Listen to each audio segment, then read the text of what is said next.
You're listening to StoryJazz, an improvised storytelling podcast, which means everything you're about to hear was completely made up on the spot. Enjoy the show.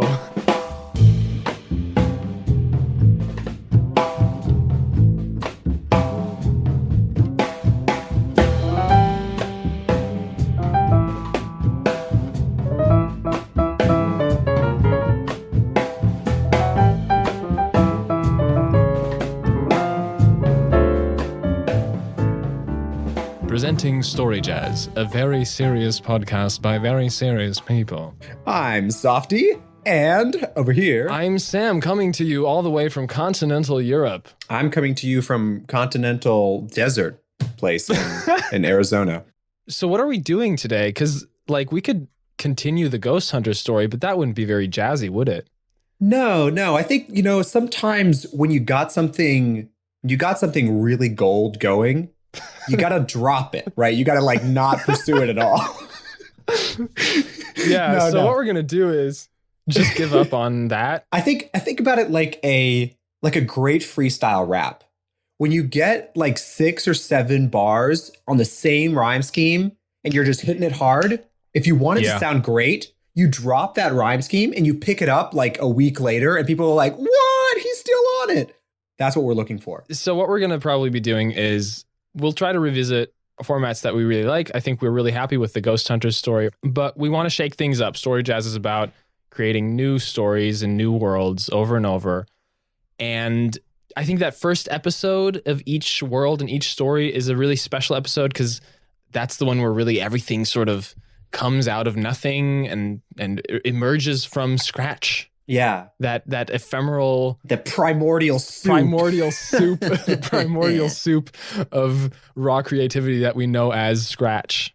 So, but today we don't have a prompt, right? No, we don't. So for the starting point of today's story, we're going to try a totally new approach. So we've created this thing that we've named the official StoryJazz idea machine. And basically it solves the problem of coming up with stories. Anybody can be a writer now. Yeah. And our biggest problem in StoryJazz is we can't come up with stories. So this is going to help us. Exactly. Yeah. So since this is a podcast about having ideas quickly, we built a machine to do it for us. Yeah. So let's get into really quick how this machine works. We have 4 random generators that we've set up. Each of them gives a prompt for an aspect of the story. The 4 aspects we've chosen are world, which refers to the general sort of aesthetic of the world, i.e., is it set in our world? Is it set in a historical, medieval, fantasy, science fiction, futuristic, spacefaring world? All these types of things. Then we have the setting prompt, which gives us various, much more specific settings. The 3rd aspect is plot. We have prompts like romance or quest.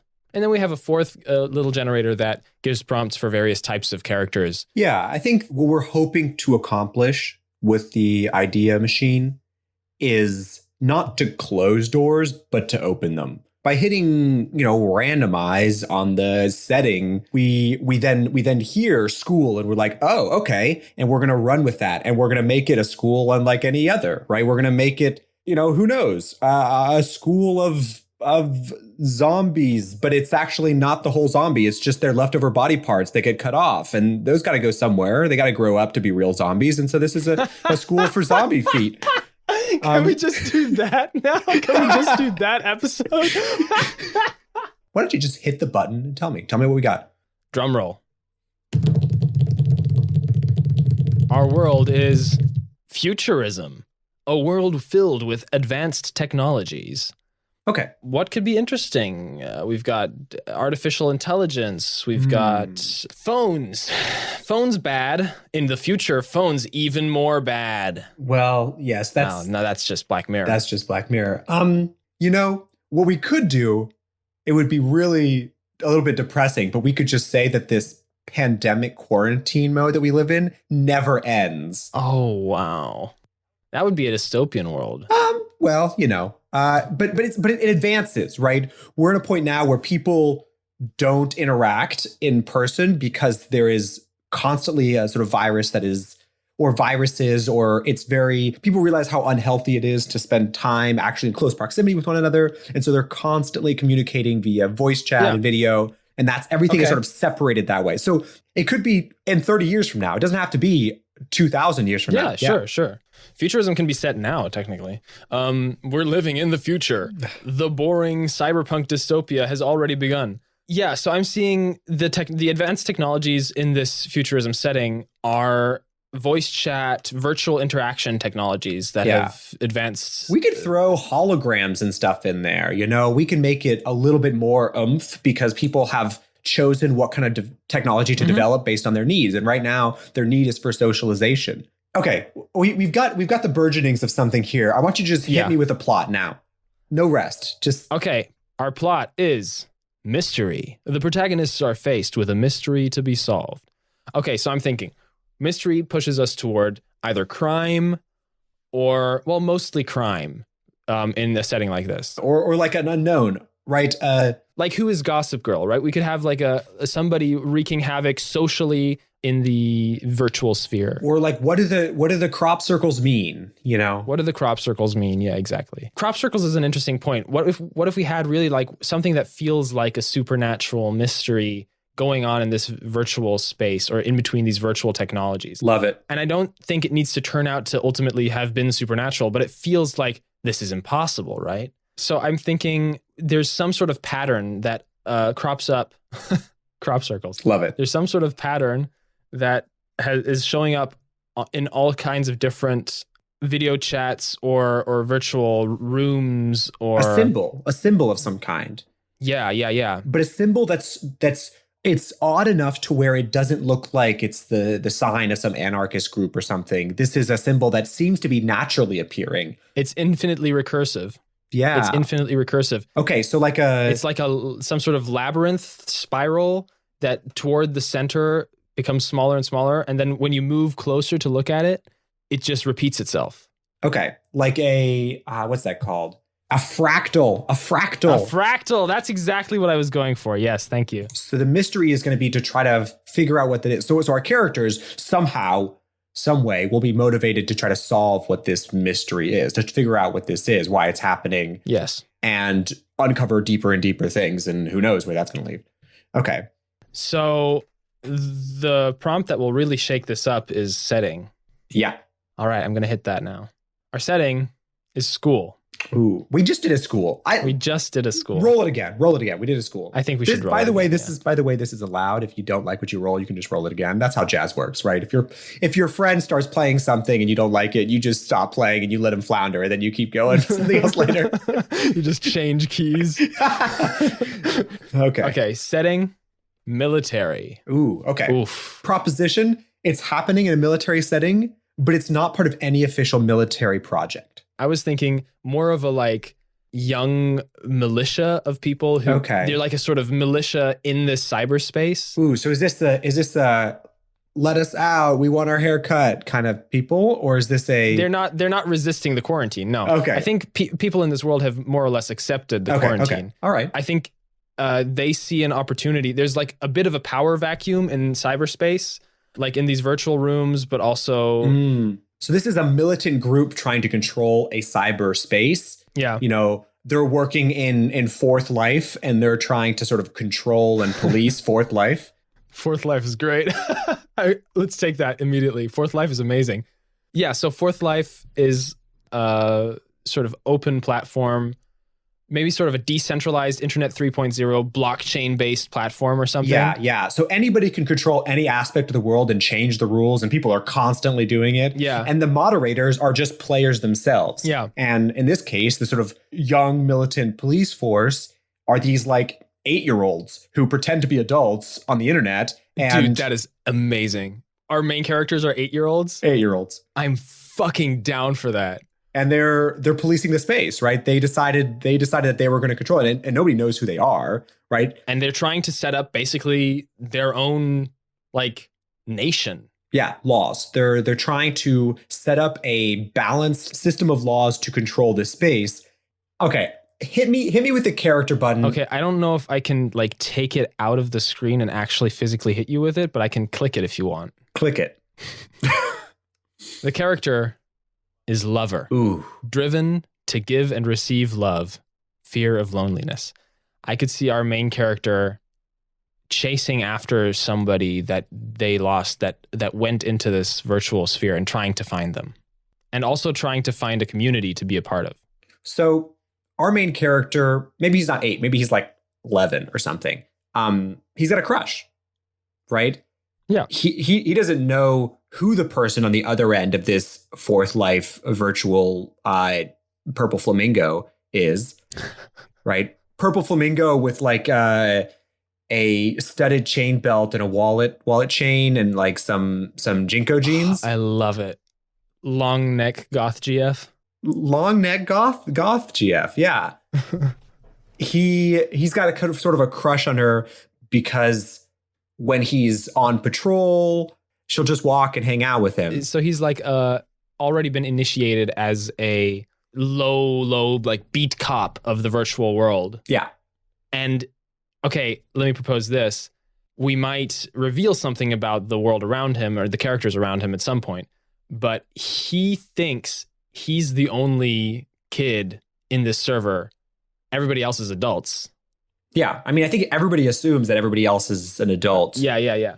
I want to propose that the Purple Flamingo girl starts her own investigation into this mystery. Ooh, okay. And he just sort of follows along because he likes her and wants to help her. But she's doing it even though the militia has said, nobody mess with these things. When you find them, report them. We will investigate. And so she's running her own parallel investigation, even though it's illegal in this world.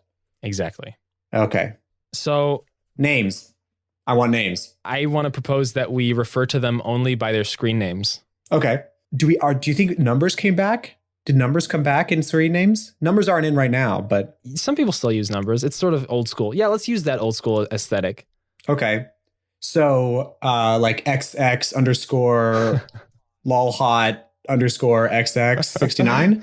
That is the mayor of this subserver. It's actually referred to as lolhot 69, but it's actually capital X, lowercase x, underscore, lolhot, underscore, lowercase x, capital X, 69. LOLHOT? Yeah, lolhot. Lolhot? So that's the big boy, the mod who runs this specific instance of the server group. Yeah. I want, for Purple Flamingo Girl, I'm thinking like Violet, but like, or like violent underscore Violet. Violent Violet? Yeah. How about this? Her screen name used to be violent underscore Violet, but then she wanted to become more serious and started calling herself Viola. Viola VI014. Main character, he's going to try to come across as big and adult. Yeah, right. He values the strength of adulthood and the perceived power of rules and laws. I think. What about like Buzzcut? And everybody calls him Buzz. What about Buzzcut? I was going to say 420, but that's too. What about Buzzcut 313? And nobody knows it's his birthday. Oh, that's sweet. Yeah. And he goes by Buzzcut 313. And people just call him Buzz or Buzzy. Okay. One more name that we need is the server group, the Fourth Life server group that this military nation is. So the name of the organization, DogLaw. DogLaw is fucking awesome, yeah. So the DogLaw servers, DL, yeah. On the DL. Yeah, on the DL. That's awesome. DL. That's great. Throwing another character out there, Buzzy's older sister also lives in this world. Yeah. And she spends a lot of time there, even though it's like not her main world. She actually has other places she'd like to be. But she spends a lot of time there to check up on him, make sure he's okay. Great. Even though they live together. Her avatar is like techno gremlin. Okay. Techno gremlin. Like a sort of kobold type character. Mm-hmm. And she likes to just sort of troll and harass people. Okay. So she's like an internet meme lord. A little bit. Yeah. Yeah. So she doesn't really fit into this server. She doesn't fit into this server. Actually, she plays WoW most of the time, like actually all the time. WoW, you mean like World of Warcraft? Yeah, okay. And she's, WoW Classic, which at this point is actually up to Mists of Pandaria. Yeah. Yeah. And she's a sort of horde queen in WoW, but she'll come here to sort of check out, see what's going on. Can we just call her Techno Gremlin? Yeah. Techno-gremlin or gremlin. Yeah. People call her Grem or TG. Okay. We've dawdled enough with world building and character building. We have to make a scene now. All right, I got one for you. Buzzy is called to a crime scene to sort of call perimeter and make sure that nobody gets in or out of the area while they're investigating something that's happened. Okay. He doesn't know what's happened.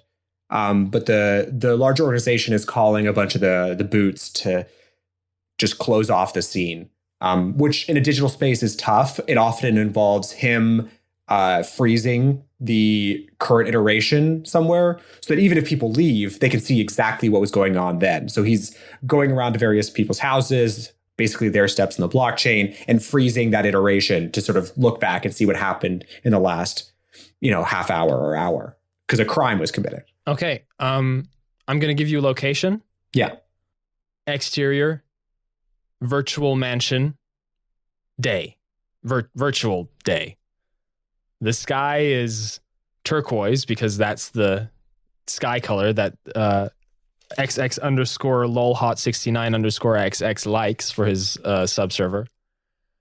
And this is the mansion of one of the higher ups on this DogLaw subserver. One of the bourgeoisie. One of the virtual bourgeoisie. And in the virtual backyard is a nicely shaped pool that this character made with his own terrain modifier gun to have the shape of one of the classic shapes of human art. The penis. So there's a phallus-shaped pool.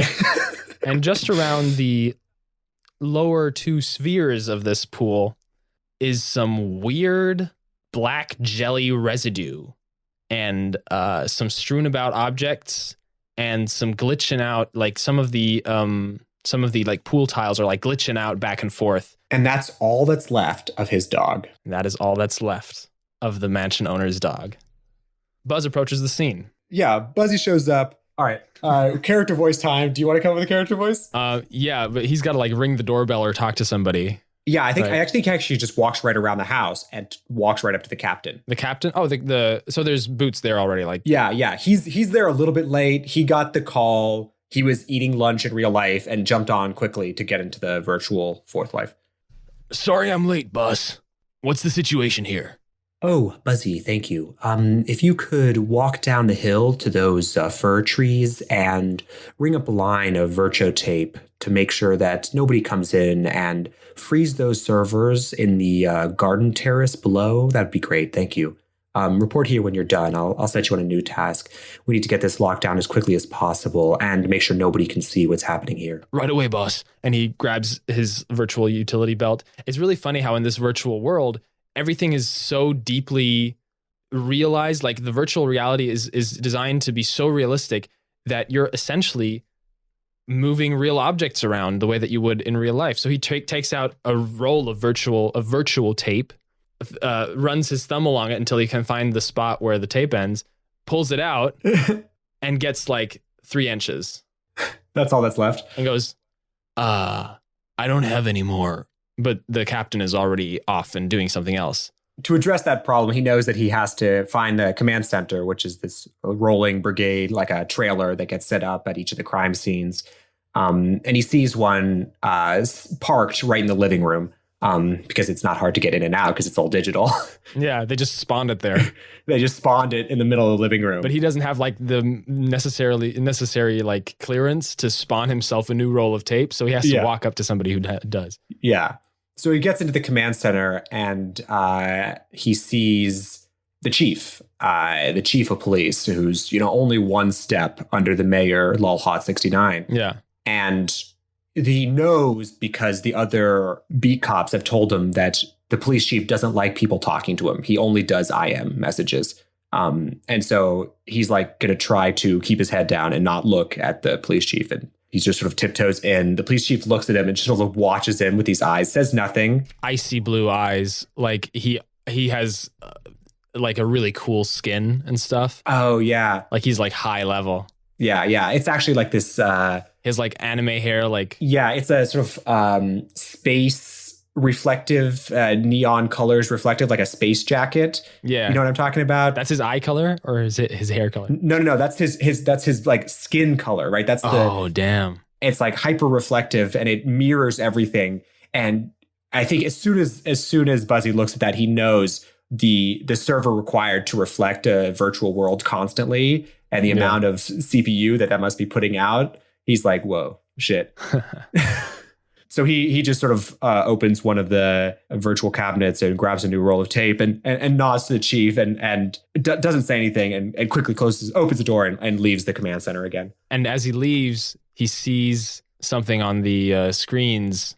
So the chief is standing behind some sort of comms technician or something who is working like the screens in this command center, in this mobile command center. And they have a bunch of images up of like this weird symbol, some sort of like spiral. And as the comms technician sees that a lower grade cop is in the room with them and looking at the screens, he quickly like tabs out of those, like minimizes all those windows. And actually, when he tabs out of them, we just get a series of error 404 messages popping up on all those because what the tabbing out does is not blank the screen. It just makes it so Buzzy can't see them through his through his window. So with a new roll of tape, he's picking at it with his thumb as he activates his skate feet and slides down the hill. Standard issue skate feet. Yeah. Lets him get around quickly in the virtual world so that he can get across places that he can't port across. And catch those ne'er-do-wells and trolls. Yeah. Because the issue with ne'er-do-wells is they'll go into places that you can't fast travel to get away from the cops who have they'll like grab a bowl and push it really hard against the corner in the walls and like glitch through the wall. Yeah. Or they like get on a horse and just like ride vertically up a steep mountain. Yes, precisely.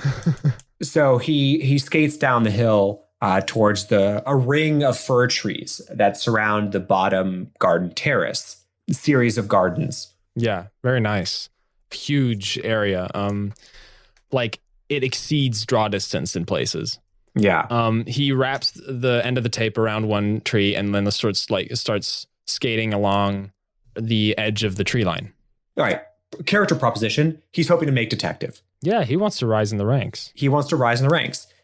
He's not sure whether he wants to like make rank and go command or whether he wants to stay detective, but he likes the glory of solving crimes and maintaining law in this world. So he wants to be a detective. And so he's, passively sort of looking around, seeing if he sees anything suspicious. He's like, he doesn't quite know what detectives do. He's 11 years old, but he has a little like tape recorder and he talks into it all the time. Love it. But he addresses his thoughts to Viola because he needs somebody to talk to. Oh my God, he's a lover. He is 100% a lover. I love it. So he says, Viola, I am currently applying tape around the crime scene at the mansion of... What was the mansion owner's name? Did we establish the mansion owner's name? I think he's the bourgeoisie. He's one of the investors in this server hub. Like nobody really knows who he is, but he spent a lot of money to keep DogLaw running. He's an old League of Legends pro player, made a bunch of money in the old world as things were shifting, and so put his money into Fourth Life. His name's Faker. Can we use that guy's likeness? He won't sue us? Don't know. We're here. We'll just spell him F8Ker. Okay. So his name is Fateker. Faker. Okay, sure. I'm applying some virtual tape around the crime scene at the mansion of this investor, Faker. Apparently his dog was deleted. Like full on removed from his account. That can't be legal, right? Anyway, I'm looking around for some traces of unusual activity, maybe some cut chain link bits or something. I don't really know what to look for in a virtual space. How can I tell if somebody's been here? Click. Yeah. He finishes taping off the lower terrace and stands on the edge looking at the the texture mapped distance, The draw distance. the draw distance. Well, it's actually just a texture mapped wall in front of him, but it looks like this beautiful, never ending scape of nature. Oh, the skybox, like. Yeah. He's just sort of looking out into it for a second before remembering that the captain probably has more for him to do, so he skates back up the hill. He like locks down a few of the other buildings. He like time freezes all the areas that nobody's working in right now. I think the reason that there's like a texture skybox there instead of actually seeing the rest of the dynamically generated world there is because they've quarantined this piece of the map, this piece of the server into like a sandbox in order to make sure that nothing's tampered with and stuff. What he's doing with his tape right now is just sort of physically closing everything off. Also, I think that skybox exists because on the other side of the skybox is a slum, and that's way better. the bourgeoisie pro League of Legends player Fateker doesn't want to look out into the slum. He wants to look out into the skybox. The crazy thing about, well, we'll be able to characterize the slum later, but it's not going to be looking like real life slums. It's going to be really fun to design that. So he skates back up the hill and he like time freezes everything that isn't being used right now and sort of pokes his nose around to try to find more evidence. Buzzy, the captain's calling him and he's totally in his own world. Buzzy. Oh yeah. Yes. Yes, we're going to transport the warped zone by the pool. We could use some of your server space. Could you help? The transport what? You see this, and the captain points to sort of twisted, black, glitchy space. Yeah. And he says, we have to transport that. We can't leave it here. We have to take it back to headquarters. We need some leftover server space, and I recall that you have some. Can we use your server space to transport it? We can't take it through town. And Buzzy has like a couple MB left. But he knows that he can't say no to this, right? He needs to bootlick as much as he can. So he goes, how much space would you require for that? I'd say 1.5 gigs, no more. We need to make sure we record absolutely everything that's here and remove it. So we can't leave any extraneous details behind. 1.5 gigs. I'll be right with you. I might have to freeze something up real quick. So I'm going to jump us out. Are you ready for this? Yeah, go for it. Do it. Whoosh. Wait, let's get a better sound effect than that. We are on Earth, Minnesota, the Minneapolis megatropolis in the year 2030X, 2040X maybe. Billy Buzzworth takes off his headphones. He just goes by Buzzy. Actually, and his sister still goes by Gremlin, even in the real life, because they are so tapped in. Totally. When he pops out, his sister Gremlin is standing there with a box of Fig Newtons, and his hands in one. She's looking over his shoulder at some of the old stuff that's on the shelf because he works in their mom's office, but she's not there anymore. So Billy works in Buzzy's office is their mom's office, but he has an office at 11. Yeah, they live in a house together. It's just him and his sister. His sister's like 18, he's 11, and wow. There's no parents or anything. Okay, I hadn't picked up on that. Yeah, so Buzzy takes off his headphones, puts them down, turns around, sees his sister, and goes, "Ah! How long have you been standing there?" Oh, quiet, Buzzy. Here, you want a Fig Newton? Okay. She tosses him one. Can we roll for dexterity to see if he catches it?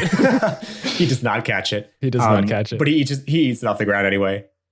And she says, Buzzy, you're going to catch something if you eat those off the ground. But if I don't catch something, I have to eat it off the ground. It's a catch-22. Oh, no. Buzzy asks his sister for an extra hard drive. And she says, yeah, I think I got a solid state. I cleared out all my old Age of Empires saves, so you can use this one. You're just going to give it to me? Yeah, I mean, I can just take it back when you're sleeping anyway. I feel bad taking another one, you know? I need a couple friends, need some space, and I just need to help them out right now. Oh, don't worry about it. I'll order a few more once I get paid. Okay. I'm sure I'll be making some good crypto pretty soon if I get promoted. I believe in you, Buzz. All right, see you later. So he jacks back in. Captain, and he like panics and like hits a button real quick to activate his voice modulator. Captain, I've procured some space right here. And he opens up his interface or whatever and logs that newly connected hard drive as more space for his personal server. Excellent. If you would stand over here, and he sort of directs him to a spot sort of just south of the warped pool space. Stand here. I'm going to fold it and give it to you in just a second here. And the captain takes like a box cutter type tool, but like it also has like a cool skin on it. So it's like astral, it's like galaxy skin box cutter. And one of the other cops around looks at it and is like, whoa, did you drop that or did you buy it in the marketplace? And the captain, that is for you to find out when you're promoted and for me to dangle in front of you with great enjoyment. And he dangles it and accidentally cuts a hole in the air. I was like, oh, darn.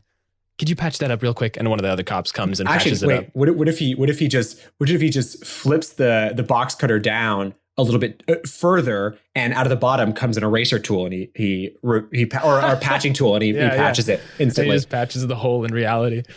All right, and he kneels down and cuts out the piece of water and like the pool edge that is all glitched out, revealing a hatch, black and white hatch pattern, like a checker pattern, which is what you see in the background when you're cutting something and there's nothing in the background rather than white space. It's just a black and white checker pattern beneath. He says, please don't step in there. I can't get you back. Ooh. And he rolls the space up into a tube, being careful not to step beneath the pool, step beneath the floor into the checker pattern. Checker space. The checker space. Perfect. Careful not to step into the checker space. He rolls up the pool and the glitch mark into a tube until it's all rolled up into a long cylinder, and then he compresses it down into the size of a disc. Oh, that's fucking awesome, my guy. And then he hands it to Buzzy, who slips it into a little like disk drive looking box that just absorbs it. Take this into the command center in the living room, and Chiefs should open up a portal for you to take it into the headquarters. Thank you, Buzzy. Wait, do I just talk to Chief? No. I would say just go into the command center. I'll send him an IM now. Thanks. The Chief's name is just Chief, right? It's just Chief, and his screen name is Chief_Chief. So his full name is Chief. The captain hits a couple things on his, iWatch, whatever virtual texting device, and pretends to type for a second, or like modulates his fingers, but it's just an animation for him typing because he's typing in real life. And a quick like vector path goes straight through everything and directly to the command center as the IM flies through space. Sweet. Like instantly, like zap. Like an iridescent bolt of information. Buzzy skates up the hill towards the command center, one hand hesitantly on the pouch where his new server is, like not totally sure what's going on or what this is for, and just skates up to the command center. He enters the little command center RV and hears the following. Well, this is preposterous. I've been an investor in this server since its inception, in fact. For our listeners who know who Faker is and know that he's Korean, this is a voice that he really likes in the world.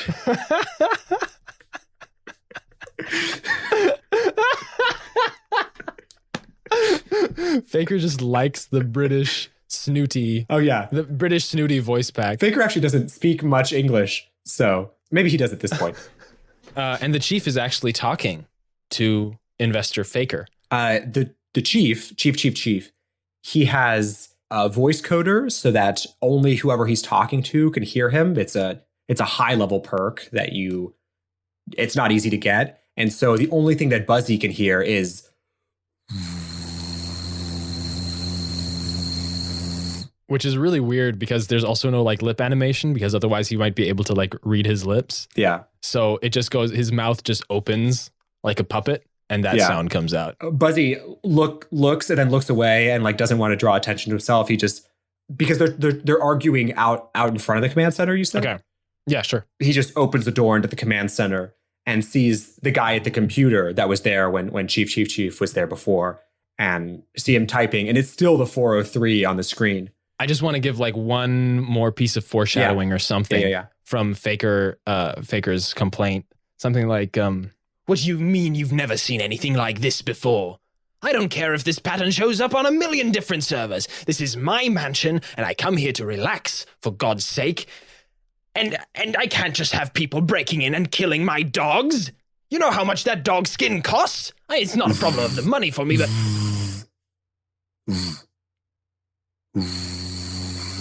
Really? Oh my, they're in on this too. That does sound dangerous. I have a few calls to make. And he logs off, which is just him disappearing into purple dust. Love it. With a little SKT symbol that floats up into the air above him. So Buzzy closes the command door behind him as he steps inside. The 3-armed cephalopod is sort of typing away at the various computers, still with the 403. This cephalopod is the tech communications tech officer that we were talking about earlier. Yeah, he's typing away. As soon as Buzzy walks in, he extends one of the 3 arms that aren't typing, one of the 5 arms that he's sitting on, and he points to the other end of the trailer. And there's a small like pad on the ground where there's 2 boot marks. Yeah. And Buzzy recognizes it as a fast travel location. Thanks, he says, and goes and steps on it. And at first, nothing happens. And he turns around to the cephalopod comtech officer and says, do you activate this or something? Or does this just automatically? And the guy says, oh yeah, wait, sure. And he types something, and nothing happens. And Buzzy says, I'm sorry, I'm still here, actually. And the guy like sort of startled, and he looks around and he says, that's weird. I should have sent you already. I'm sorry. I have like 70 tabs up right now. So let me just, and he like types and hits enter. This should work. Slams the button and nothing happens. And Buzzy goes, I still don't seem to. And then suddenly a bright green light zaps him. And it's like so bright, his eyes hurt for a second. Like he can feel the pain and he's not sure, is this like part of the neural feedback, the haptic feedback of the headset or something? Or is this like outside of the world right now? But it goes wham! And he just gets sucked through virtual space and starts spinning. And he sees green, purple, green, purple, green, purple, green, purple, green, purple, green, purple. And this isn't the way that teleporting normally goes in the virtual space. It feels similar, but it doesn't take this long. And then with a jolt, he lands. He flies out of the portal pad in the headquarters that only officers can use, because they can't just let anybody walk in and out of headquarters all the time. But instead of just appearing standing, he comes sliding out of it and skids across the floor. So he like warps, stretches out. Like first his skull comes through like enormous and then like doubles back, and then the rest of his body like thumps out, and he like slides and skitters across the tile floor and smacks into the back wall, and like he's there. And actually it teleported him straight to the evidence room so he could deliver his piece of world that he has in his storage unit there.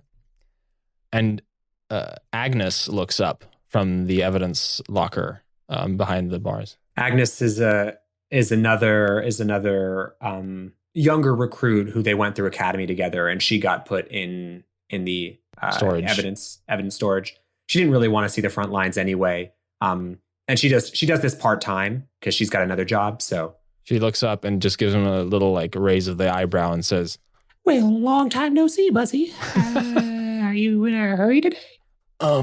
Actually, no. That teleport felt really strange. There was something. Never mind. And he gets up and he walks up to her and says, I have a weird object for you today. I don't know how exactly you're going to store it, but, and he pats his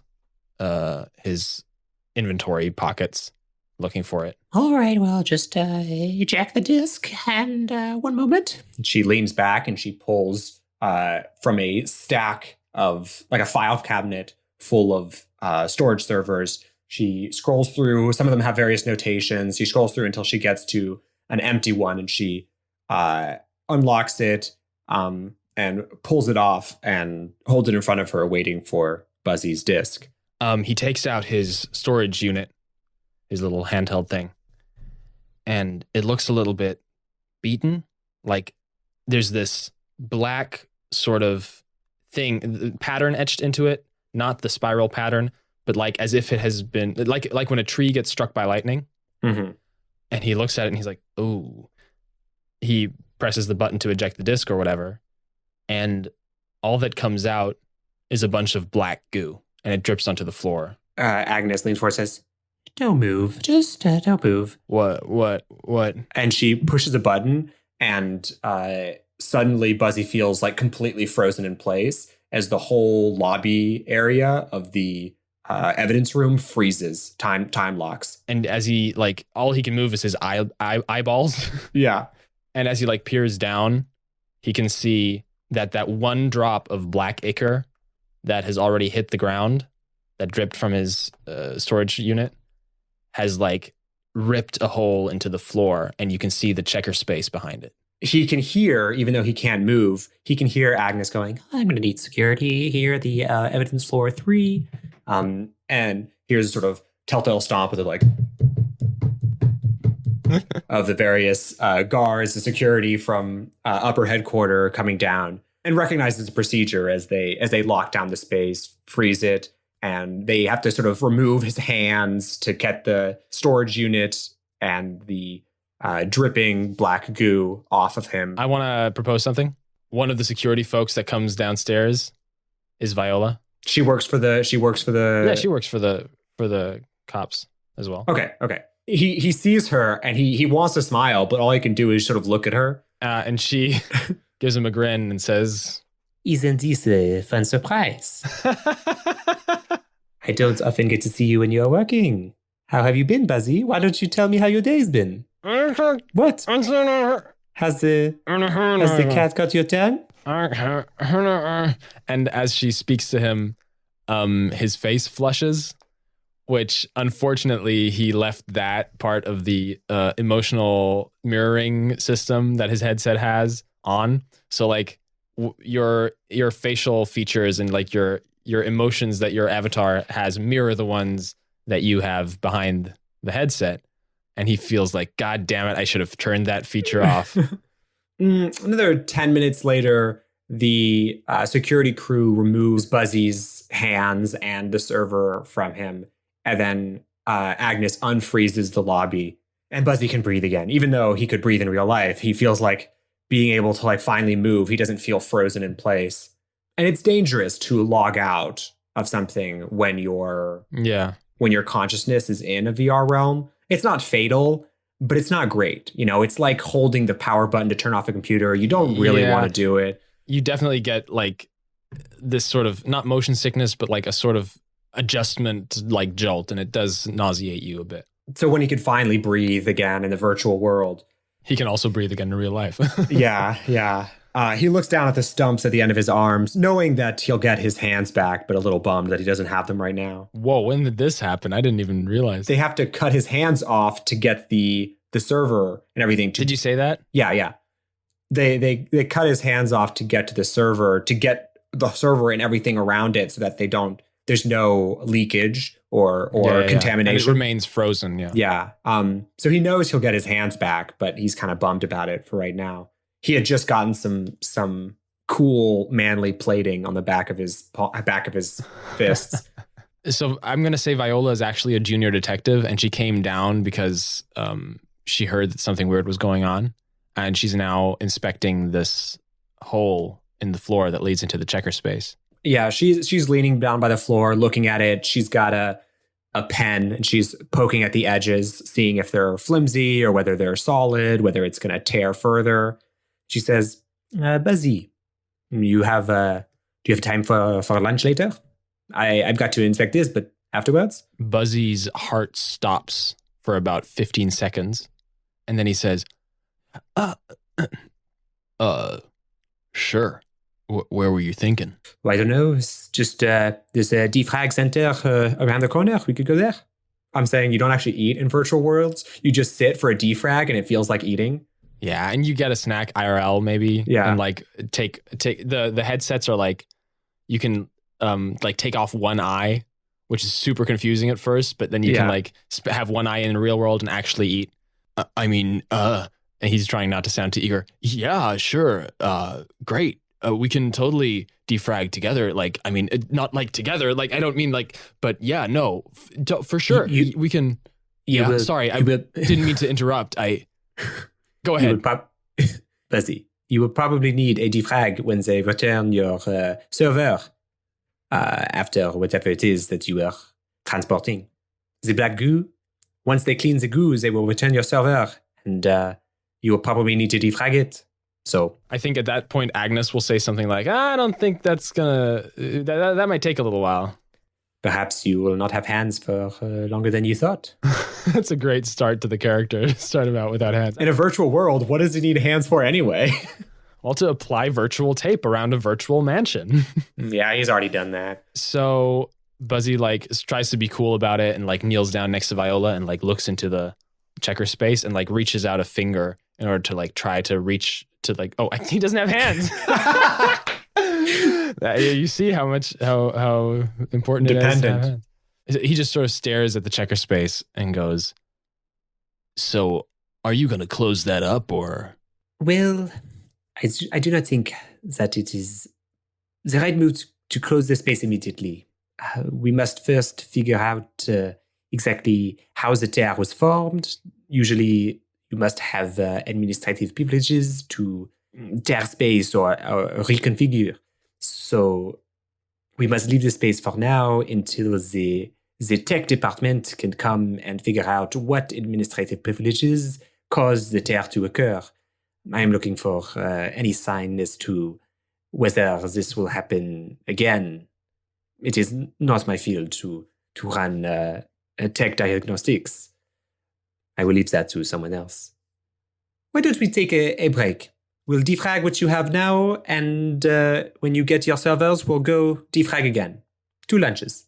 Buzzy in his head is like, 2 lunches.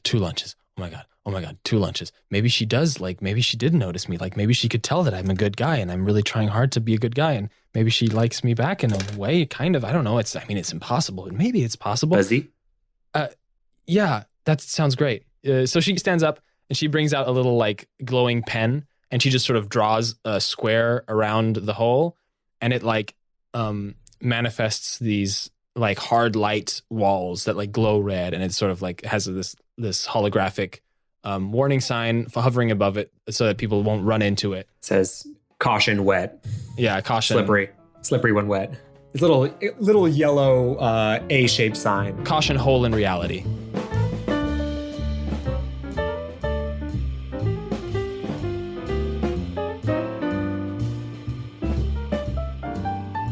Hey there, jazzers and jazzettes. Hey, friends. It's me, Sam, one of your hosts on StoryJazz. And it's me, other host, Softy. This is just the ad break that we do in this show for some reason, even though we don't have ads. It's really just an excuse for us to say thank you. And we're really really glad you're listening to our show and hope that you're sharing it with all of your friends and family and pets and inanimate objects around the house. Yeah, actually, we've had really good responses from pets, specifically dogs. Really loved the Ghost Hunter arc for some reason. Maybe because it was so much about food. Furniture, however, not so much. Furniture generally was quite offended by the Ghost Hunter thing because apparently furniture and ghosts don't jive so much. Usually because furniture gets tossed around in Ghost Hunter stories. Exactly. So exactly. It's understandable. They don't like the term tossed around, so we might have to cut that out. Anyway, you can always tweet at us at StoryJazzCast. Find us on Instagram, Facebook at StoryJazzCast. Twitter, Facebook also, and Instagram, by the way. At StoryJazzCast is our handle. If you didn't know, I don't know if I've mentioned that yet. Hashtag StoryJazz, whatever works. You can also email us at storyjazzcast@gmail.com. You can always shoot us your ideas, tell us who your favorite characters were, tell us what you liked. We want to hear from you. We love our friends, and we always want to know what you liked. I love that we're using that term now, friends. Me too. People who were around for the OG episodes know that it's a fusion of fans and friends, which is probably what you are. The OG episodes being last episode. Yeah, exactly. Oh my God, we're still in the OG episodes right now. We are. It's all happening. We're at the beginning of an amazing journey. Just like our characters, Buzzy and Viola. I can do segues. Hey. So, guys, enjoy the rest of the show. We love you. We love you.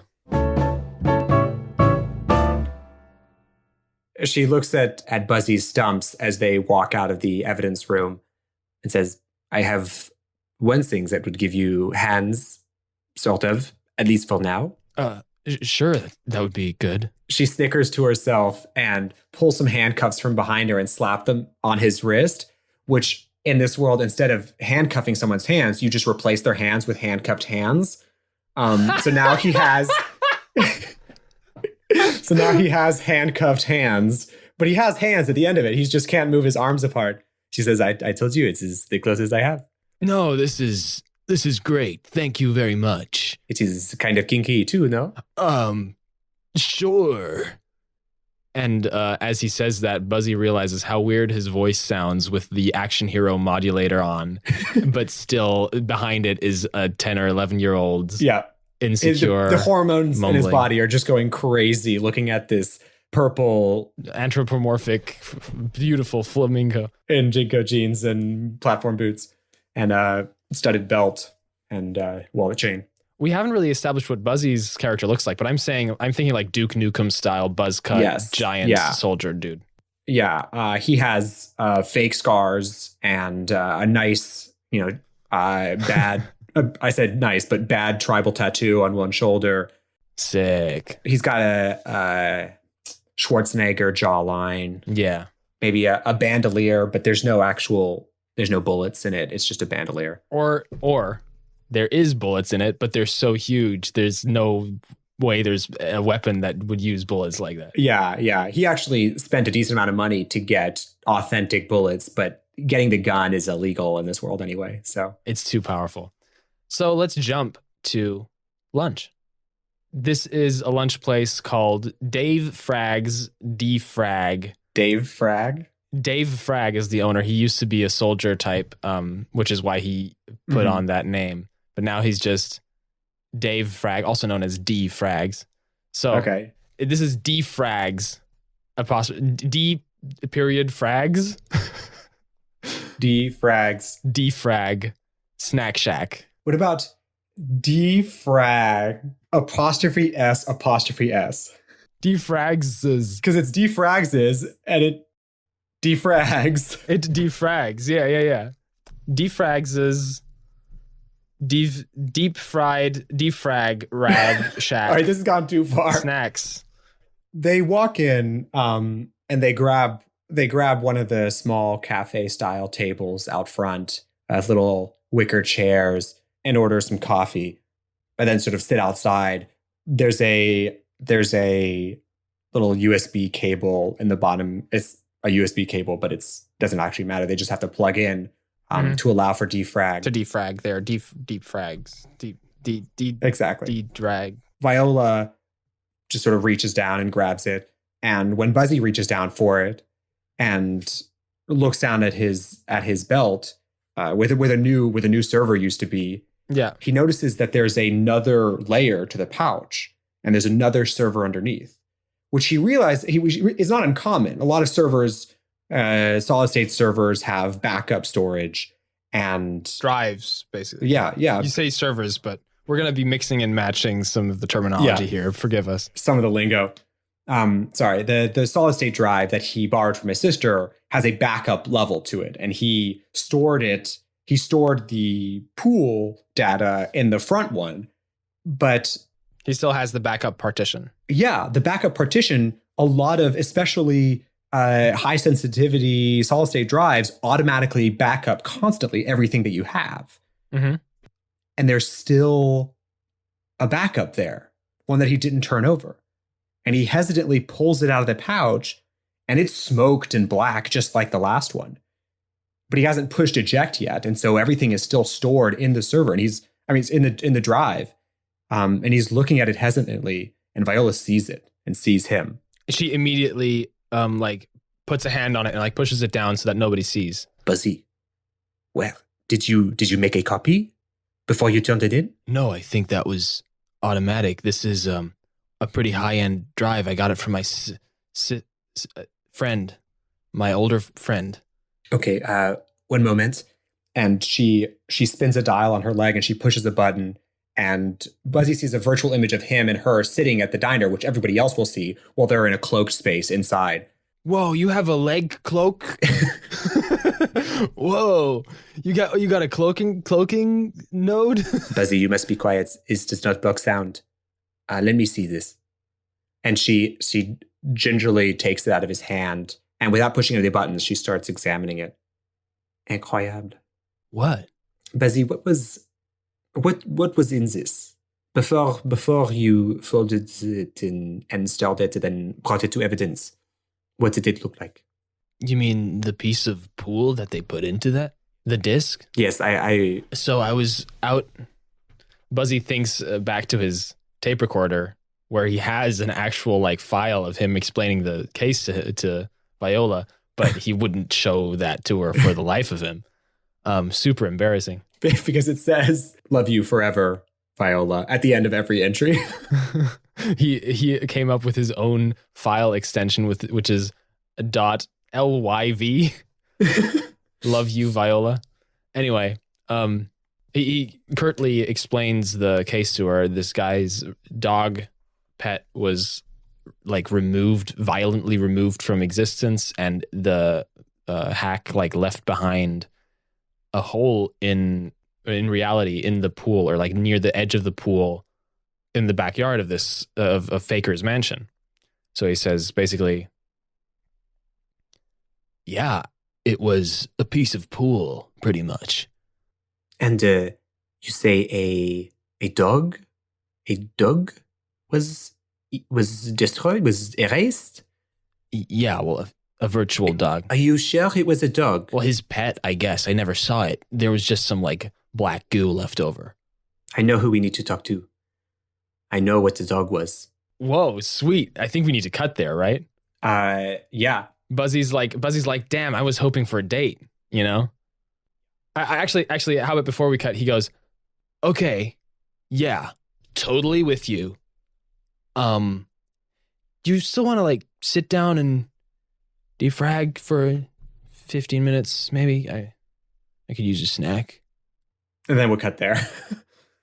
Let's jump to maybe an hour later. They've made their way across town. Buzzy realizes that they're nearing the sort of orbiting houses around the slum. And the skybox is still there, blocking view of the slum? No. They basically walked around the sort of bourgeoisie sector of the city. Yeah. And it's like a merchant's alley. Okay. Where on one side of the merchant's alley, it gets into the nicer houses and the various sports domes and adventure stuff. Yeah. And then there's the universities out there too. And then the other side is also a row of shops, but past the shops, it gets into the urban slum. sort of hidden from view by these row of shops. Okay. Oh, Viola is walking. I don't even know how. Flamingos walk in a really weird way that I'm not sure how it interacts with Jinko jeans, but we're just running with it. I'm kind of seeing Flora from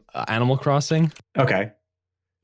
Just because Animal Crossing is out right now. But Flora isn't really the right type of character. But yeah, like an Animal Crossing type flamingo, sort of. But way, way edgier. So Viola's walking down the street until she gets to, she's sort of looking at all the shop signs, looking at the buildings, trying to find a shop that she's looking for until she goes, this is it. And she points up to a shop that says, give me something. Give me a shop name. It could be anything. It's a front. Okay. The Webbington's Webbery. And they sell clothes. Clothes that all have like a sort of spider web aesthetic. I have a character in mind. Viola walks in and she nods to a lady who's standing at one of the closing swaps, who's switching out her chest piece in rotation very quickly as she's looking for something. This lady's trying to shop. Viola nods. Oh, she's switching out her clothes like virtually, really, like really fast. Like just scrolling through the catalog. Who's behind the counter? What's the character behind the counter? Viola like calls out to them. Webby is the name. Webby, are you here? And this like rotund, super adorable mechanical spider human hybrid cyborg creature. I would never describe a human spider hybrid as adorable, but you've done it. But she is. Okay, great. So Webby is, in defiance of all laws of adorability, an adorable cyber human spider hybrid. She looks up. She has glasses, freckles, and big glasses with big eyes behind them. Yeah. And extra lenses around for the extra eyes. Adorable, actually. And 8 arms and a sort of big Black Widow torso, and looks up and goes, Viola, it's been a while. Let me just clean things up. And the 8 arms go flying, trying to scrabble things together to make everything look a little more orderly. Webby, it is not necessary. I need to speak to Frank. This is very important. She looks back at the lady who's at the front trying on chess pieces, but she seems completely immersed. And so Viola leads forward and said, I think one of the dogs got caught. And Webby's smile drops into a sad spider frown and goes, the dogs? Yes, I'm not sure if the dog was caught by the administration or whether the dog found something that it should not have. But whatever it was, we have the evidence. And she holds up the solid state drive, Buzzy's sister's solid state drive in her hand. And Webby's eyes get like big, and she like moves really close and looks at it. And as she like sort of opens her mouth and like stares, gasps, a couple of little spider mandibles like sort of extend toward it. And Viola quickly puts her wing over the edge of the solid state drive to prevent Webby from hitting any of the buttons, and says, and darling, this is very sensitive. It is nearly down a hole through space already. You should be very careful with it. But you're going to crack it? You're going to look into the files? Oh, can I come along? It's been such a long time since I got to see a drive being cracked. That is not to me. You must ask Frank. Let me just come downstairs with you. And like looking over at the customer, hoping that she didn't just hear the word downstairs. Let me just show you the dressing room, the back room, the other. Just come. And she opens the little flap. She skitters across the ground. Opens a little door or something and allows Viola and Buzzy into the back room. Do you have a clear image of Frank yet? Because Frank's the house. Oh my fucking god.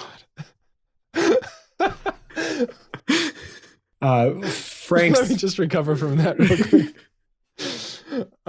Sweet. Okay. So she leads them to a little staircase that goes into the basement or whatever.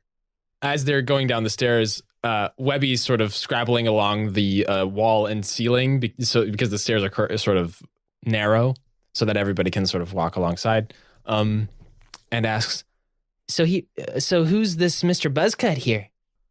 It's just Buzzy. You can just call me Buzzy if you want.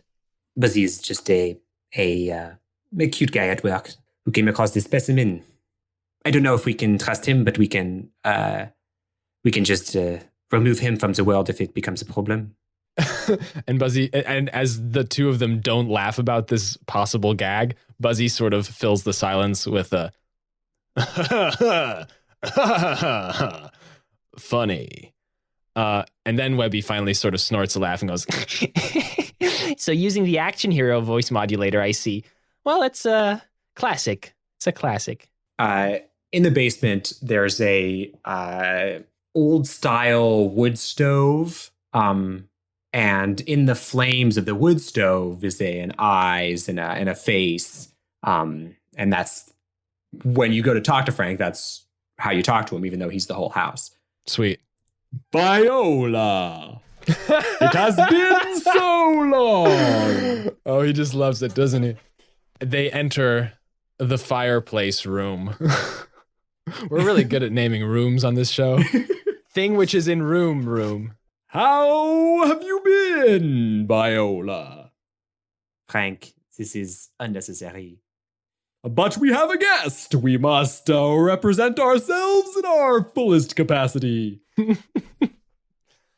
Hi, I'm Buzzy. I found an interesting object. Please don't erase me from existence. Webby skitters around and explains. Apparently a dog died, and there's a drive that needs cracking, and I wanted to ask if I could be around for this, because I love weaving, and I love designing skins for tops and stuff, but... For tops? Bottoms get to buy clothes as well, okay? Let's not... That's not what I was getting at. I love designing skins for clothing and stuff, but I think ultimately I'm your protege, and I want to be a cool sort of hacker, cyber freedom fighter like you are. And I know that wasn't a very cool cybery way of putting it, but darn it, I want to be involved in this one, okay, Frank? My dear Webby. Why, of course, I'd be happy for you to... Viola, what is this thing? What are we looking at? He actually goes in chat /whisper Viola and whispers to her so that Webby can't hear it. Viola rolls her flamingo eyes, hikes up her Jinko jeans and says, Frank, I'm not sure that hacking this server is actually the right move. I brought the evidence, this specimen, but it is extremely dangerous. If you try to eject the disk, the solid state disk, from this technology, hacking the server, cracking the drive, whatever it may be. You know what we're talking about. Eject the solid state disk. If you try to eject a specimen, it is very likely that what happened last time will occur, that you will simply tear a hole in space. And for you, you'll probably lose something important. Well, that's... Shit, okay. All right, guys. All right. We sure that this Buzzy character, we sure he's good? We sure he's cool? Buzzy, answer! Where do your allegiances lie? Well, I was hired within my first 2 days on the server. I serve the police authorities on the server. That's where my allegiances lie, and I mean, you can check my record. I haven't had a single transgression. Well, that's a great resume, but I don't care about that. How do you feel about vigilante justice? Vigilante justice? And he glances over at Viola, trying to gauge how she feels about vigilante justice. I think vigilante justice is good. Good? Is good. people need to bring justice into the world somehow, and sometimes the authorities aren't the best equipped to do that, right? Well, that's just great. I'm so happy to hear it. I can probably drop this voice now. You'll be fine, dude. Just don't betray us. We won't erase you, and things will be great. Okay, thanks. I'm really trusting you guys too. You know, and Viola like raises an eyebrow at him. I mean, I've always trusted Viola. She was one of my first friends on the server, so I'm just gonna, sit back. Well, no worry, dude. If you ever say something dumb, you're in my body right now. I can freeze your sprite, and you'll never get access to it again. Right. Thanks. That's reassuring. We see Viola. She's got the the solid state drive suspended in this sort of neon goo in a tank, a sort of bubbling tank in the center of the table. The wood stove in the corner is flaring with a flaring a fiery hand, which is stroking the bottom as if it's a beard, as the face in the flames is thinking curiously. Webby is clamped on the ceiling above the bubbling tank with the solid state drive in it, with operating a remote series of hands and pincers as she's modulating the drive, inspecting it, trying to find a way in without releasing the weird black goo.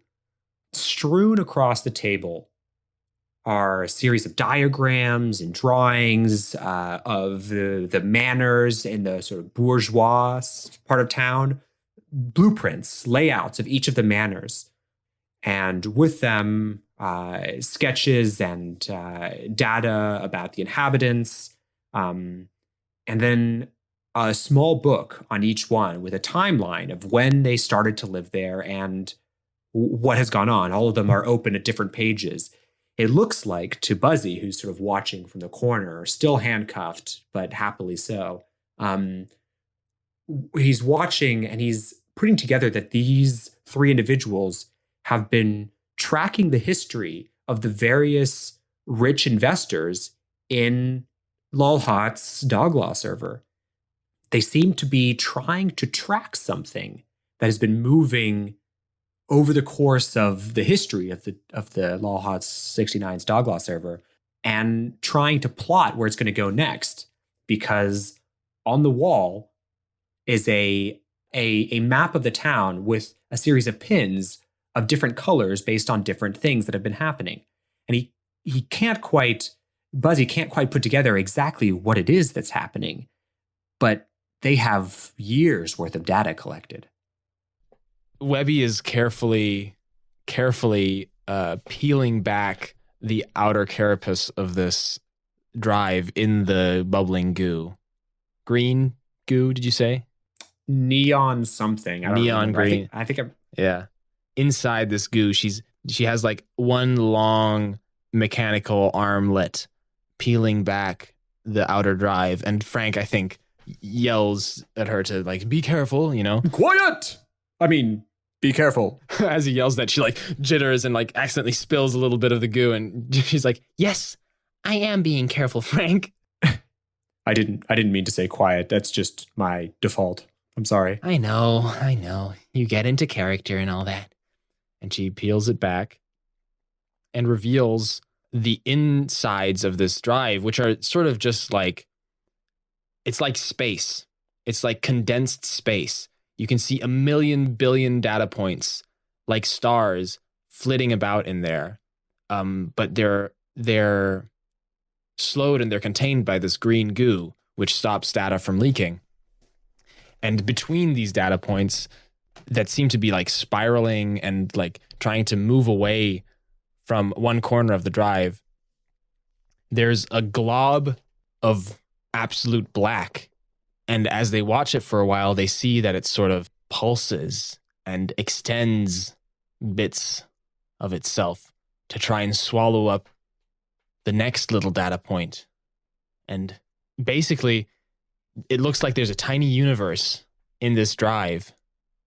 And one by one, stars are being consumed and absorbed by some black mass. Viola, so when we set the remote AI spy dogs in the various houses, you assured me that they would behave like normal AI dogs and we would never be found out. How is it that this is this a kill program? Is this made to hunt spyware? Is that what this is? I am not sure. Webby, have you found anything?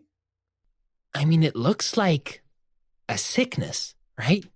A sickness. Sorry. A sickness. What is that? What do you mean? Why? We're supposed to be safe in Fourth Life. And Buzzy actually perks up and says, You mean like a virus? Like a computer virus?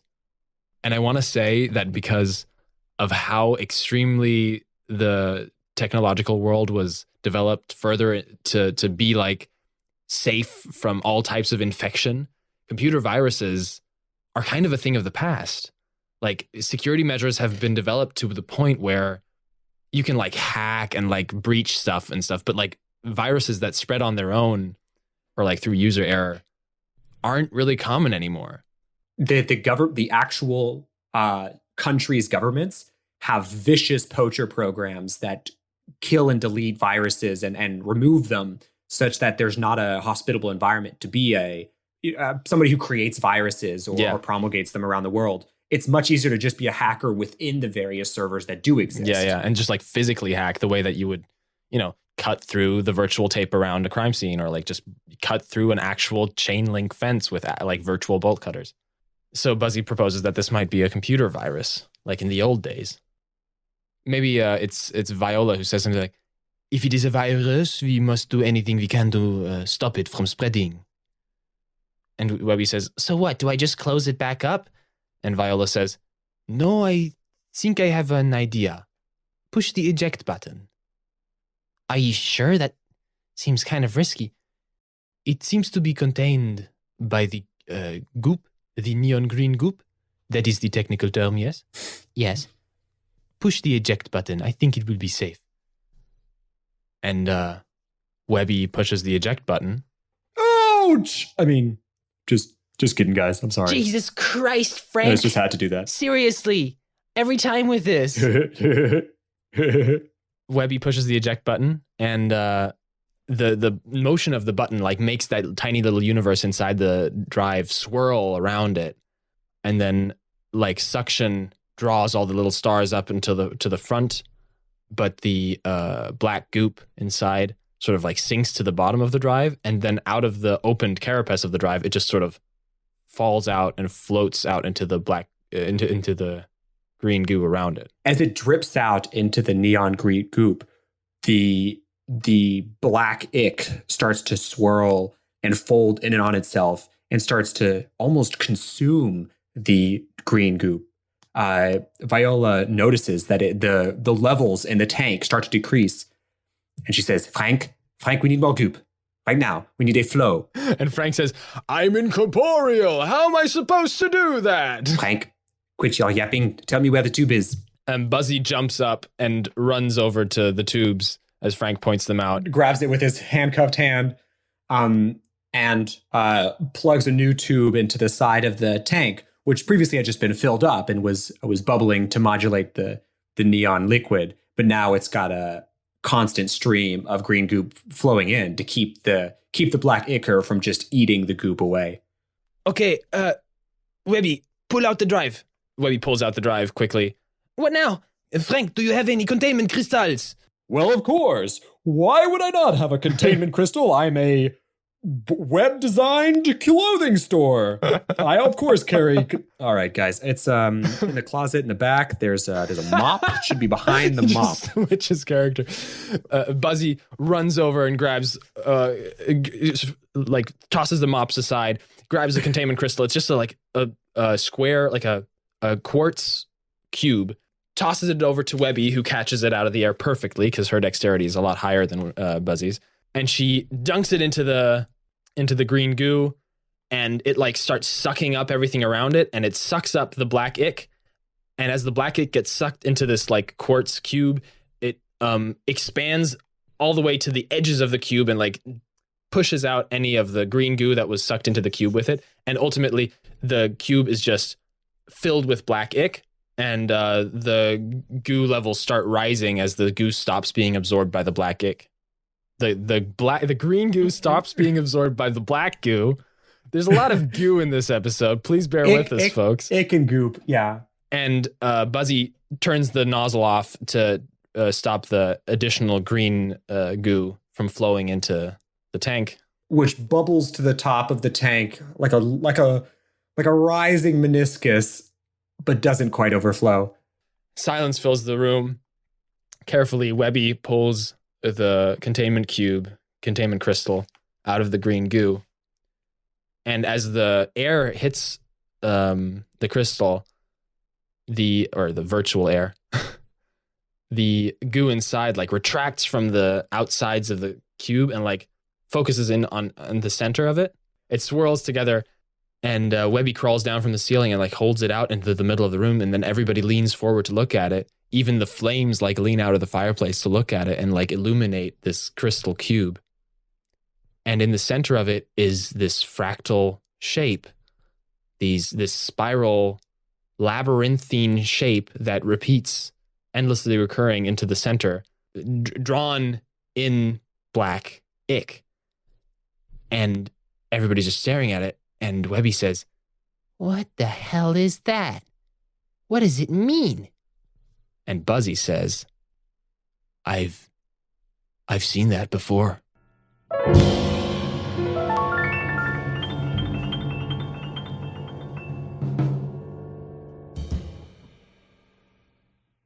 We, as none of our audience knows, have been thinking about opening themes and music and background music and stuff. Uh-huh. And since this is called StoryJazz, I would like to proffer the idea of just maybe improv jazz scatting an opening sequence. Just see what comes out of it. And I want you to just do this with me. I want you to just run with me.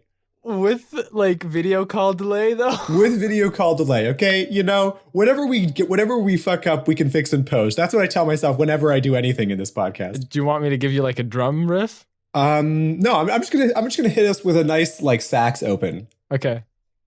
What up, what up, Boom boom boom boom boom boom boom boom boom boom boom boom boom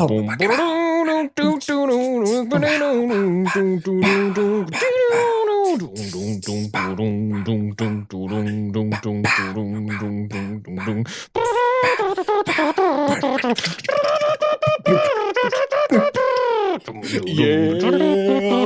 Oh yeah. Yeah. Welcome to the room. The room where the jazz happens.